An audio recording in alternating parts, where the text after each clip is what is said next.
Mbahaye ikaze mu makuru yacu yo kuri iki gitondo tariki ya gatatu kwezi kwa kane 2026 turi kwa gatanu. Theos Badege wari umuyobozi wa Interpol iriyo mu Bufaransa yirukamwe mu Bufaransa na Interpol nyene ikigo yakoreraga polisi mpuzamahanga nyuma yo gukoresha abanyarwanda basimura mu butasi mu gihugu cy'Ubufaransa. Yahise ahabwa umwanya wo kuba wungirije komiseri w'amagereza mu Rwanda. Amakuru yacu turayagarukaho. Naho uhagarariye Loni muri Zimbabwe ngo aratabariza u Rwanda ko rwogarijwe na FDLR. Uyu kimwe na James Musoni ni inshuti cyane. James Musoni yakuriye leta, akaba akuriye leta y'u Rwanda, ambasaderi w'u Rwanda muri Zimbabwe. Ibyo babwiranye kugira ngo Loni itabarize u Rwanda kuri FDLR, ibyo nabyo turaza kubigarukaho muri aya makuru. Haganuma ivangamutungo mu Rwanda rikomeje kuba gaterera nzamba. Hagaragaye umusore n'umukobwa muri video. Umukobwa yanze gusinya mariage ngo keretse yabanje kuvanga. Umusore ati turavanga ibiki dufite. Mu Rwanda rero hasigaye hari abateka mutwe bitwaza ivangamutungo mu gucucura abagabo cyangwa abagore. Naho Perezida Tshisekedi wa Kongo kuri ubu arabarizwa muri Qatar, aho akomeje ibikorwa byo gusaba Qatar ko yakomeza kubashyikira kugira ngo bivune umwanzi ariwe AFC M23 RDF. Hagati aho kandi twabwira ko Perezida Tshisekedi n'ubundi Qatar isanzwe ari umufatanyabikorwa w'u Rwanda, ariko kuva intambara yatangira bigenda bigaragara ko igenda ijya ku ruhande rwa Kongo. Perezida Tshisekedi yemereye Qatar ibirombe bya zahabu byinshi cyane. Hanyuma bikanavuga ko akomeje Tshisekedi gukuraho Kagame amaboko yarasanze ashyikira u Rwanda. Hagati aho turagaruka kandi ku witwa Mugisha wagiye gutanga ikirego kuri RIB ariko akangirwa kwakirwa kubera ko yambaye ikabutura. Mu itegeko nshinga ry'u Rwanda na kintu na kimwe na tegeko ribuza umuntu kujya mu biro bya leta yambaye, kandi ribuza kurobanura ku butoni ndetse no guheza bamwe abandi ukurikije ibyo bambaye, uko basa, ibihugu bavamo n'ibindi. Ariko ibiribu ntago yigeze ibyumva.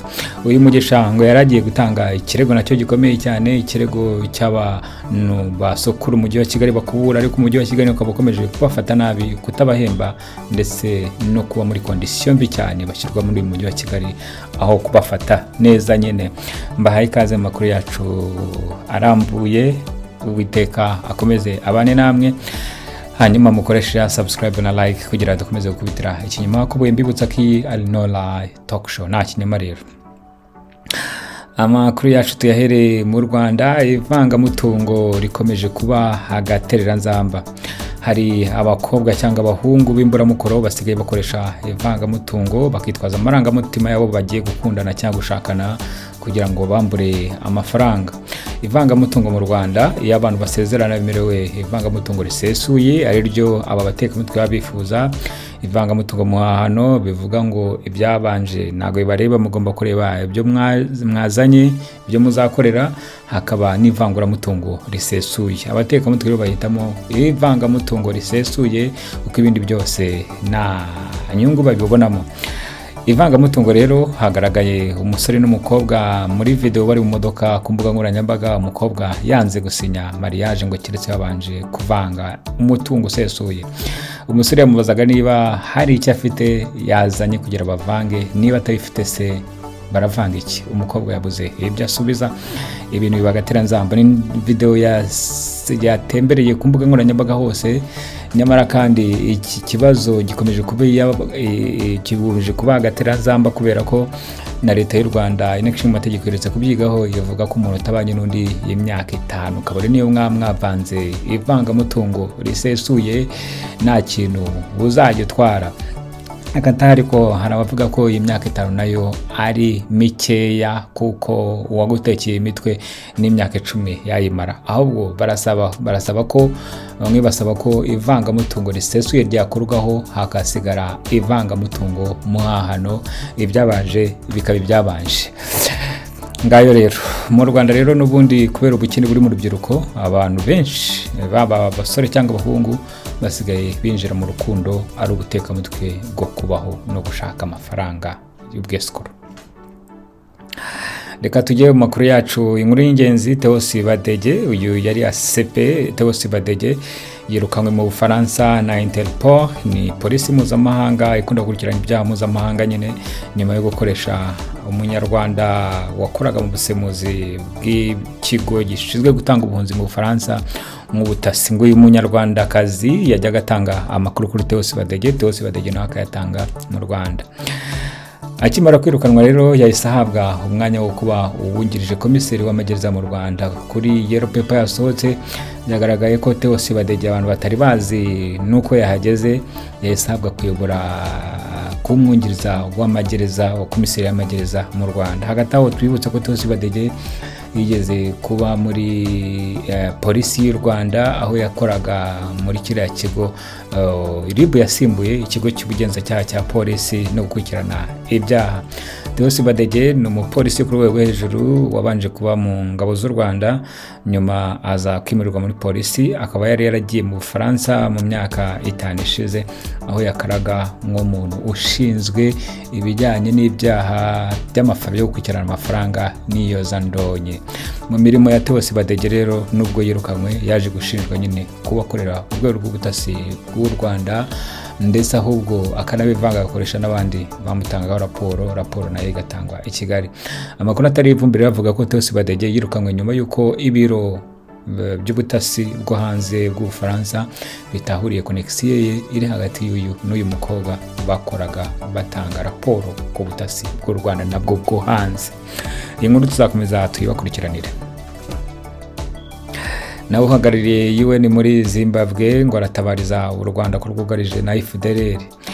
Uyu hari abanenga ubutegetsi bavuga ko ari mu mufuka wa James Musoni, ambasaderi w'u Rwanda muri Zimbabwe, ngo bamubwiye ibyo akwiye kuvuga kuko u Rwanda rushaka ko FDLR igera ku rwego mpuzamahanga, abantu bakamenya ko ari ikibazo, kugira ngo rubone uko rwakwikura mu bihano bya Leta z'Amerika Amerika ndetse n'ibindi biri gutegurwa na Union Européenne. Hagati aho kandi, nubwo bivuga gutyo, FDLR ikomeje kuba agateranzamba. Leta ya Kongo iherutse gutangaza ko igiye gushakisha FDLR ikayivudukana. Ibintu byamaganywe na Nduhungirehe, minisitiri w'ububanyi n'amahanga, avuga ko ibyo Kongo iri gukora ari amatakirango cyangwa ubutekamutwe bwo kwerekana ko hari ikiri gukora, ariko nta cyakora kuko FDLR iri mu barinda Tshisekedi ndetse n'inzego z'umutekano, bityo ntago bayirwanya kandi barimo.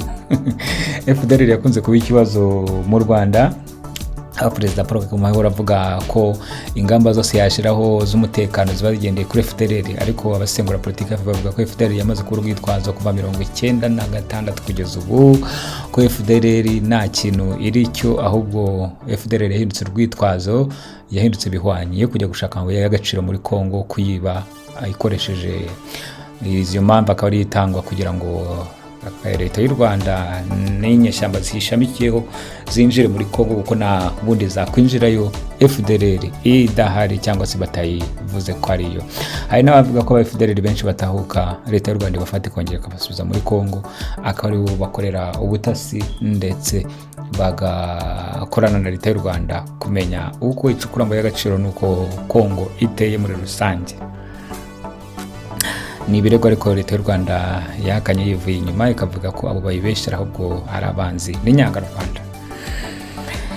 Mu makuru yacu tugaruka ku makuru y'ubutabera, aho witwa Mugisha, uyu muturage yagiye kuri RIB gutanga ikirego cy'abantu basukura umujyi wa Kigali, ku mujyi wa Kigali ukabafata nabi ndetse ugatinda kubahemba, ari nako ubashyira muri kondisiyo mbi ziteye akaga zidahwanye n'itegeko ry'umurimo mu Rwanda.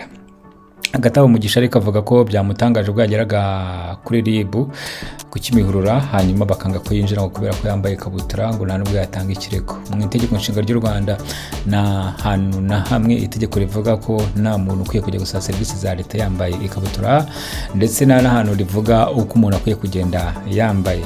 RIB ikwiye gukurikiza amategeko yo kutavangura ishingiye ku myambarire, ku bwoko, kuri nationalite n'ibindi. Ibi rero inzego za Leta y'u Rwanda zigomba kubikurikirana.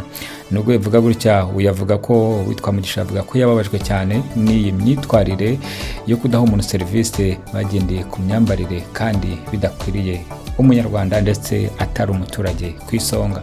Ni inkuru nabwo tuzakomeza kubakurikiranira uko byagenze, niba RIB yaragezaho ikakira ikirego cy'uyu mugabo, dore ko ari n'ikirego cyumvikana kuko abaturage b'umujyi wa Kigali bakora iby'amasuku muri Kigali akenshi bahora bataka inzara, guhembwa inica n'ikize ndetse na kondisiyo mbi z'akazi. Amakuru yacu tuyasoreze kuri Tshisekedi uri Qatar mu Barabu, aho akomeje diplomasi ikomeje guteza akaga u Rwanda ndetse n'abayobozi bako.